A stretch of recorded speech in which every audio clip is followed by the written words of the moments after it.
O comportamento chinês passa a ser o grande direcionador do mercado mundial do agronegócio, pelo volume de compras, tamanho da população, movimentos estratégicos de suas empresas. Tenho a impressão que nos próximos anos é a variável que mais nós temos que prestar atenção em relação à demanda, né? E a China vem, sim, comprando forte produtos, tanto do Brasil quanto dos Estados Unidos, que são os dois principais fornecedores na maioria das commodities, se aproveitando de uma situação de preços em dólar relativamente baixos para as commodities. Brasil com um espaço bastante interessante nessas compras chinesas. Outro ponto que deve ser destacado é a questão do medo que existe hoje na China de interrupção da cadeia de suprimentos, tanto no Brasil quanto nos Estados Unidos, por conta do coronavírus. Então, o próprio governo, as organizações deram avais de compra para buscar mais produtos, e isso tem salvo aí o Brasil, né? Em abril, das nossas vendas do agronegócio, 46,6% foram para a China. Nesse momento tem sido extremamente importante.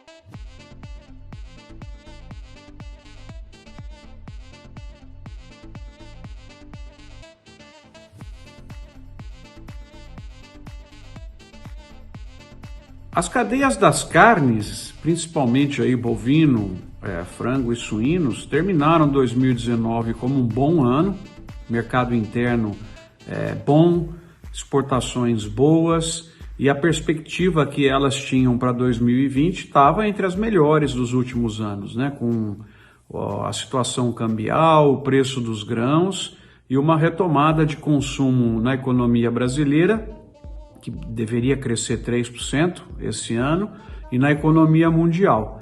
Aí as cadeias foram fortemente impactadas pela pandemia, pelas políticas de isolamento.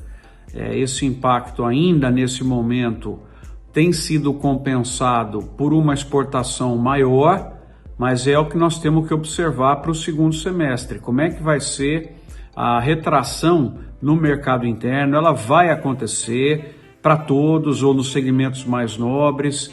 Como que vai ficar isso? Como que permanecem as exportações no segundo semestre, para saber ainda se esse ano será um bom ano para a cadeia das carnes.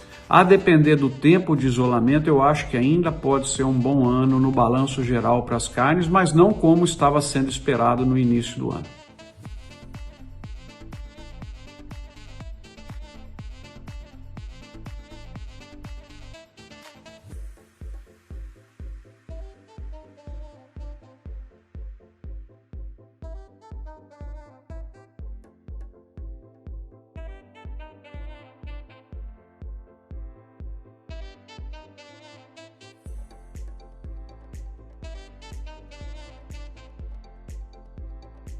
O caminho principal para o pecuarista hoje é continuar o seu trabalho árduo, diário, controlando bem os seus custos, tomando cuidado com a questão financeira, olhando o pasto, usando tecnologia, para que ele tenha como foco principal a construção de margens na atividade dele. Construir margem é melhor do que ficar maior.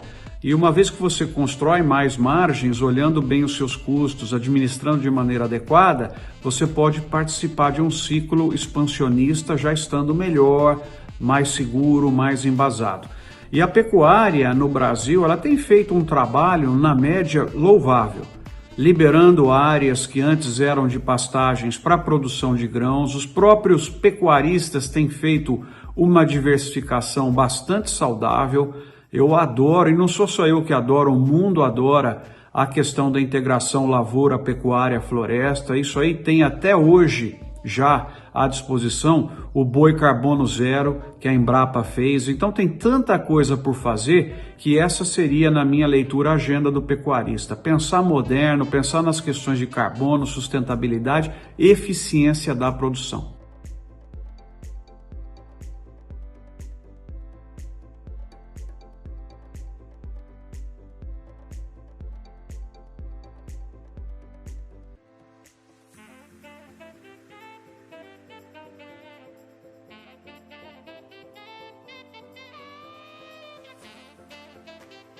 Uma possível redução no confinamento pode ser uma atitude de precaução por parte dos pecuaristas em entender o que pode vir a ser esse segundo semestre com o problema econômico e redução de consumo em alguns cortes que nós teremos com certeza, aliado ao que esperar do mercado internacional. Então faz sentido você se retrair um pouco quando você está com muita incerteza, quando você teve a sua confiança no negócio um pouco abalada, mas eu diria que, como otimista, com muita cautela, eu tentaria manter as atividades que eu estou fazendo com cuidado, com compras adequadas de insumos, travando um pouco a questão cambial do risco, enfim, nós estamos passando por um momento difícil, nós estamos dando uma afundada, mas eu acho difícil, com a forma com a qual a economia brasileira vem sendo conduzida e com a recuperação que pode se ter no mercado mundial, que não volte com força o consumo. Então sim, ter um pouco de cautela, principalmente nas compras, mas ficar preparado, porque pode voltar ao consumo e aí nós temos que ter produtos para isso.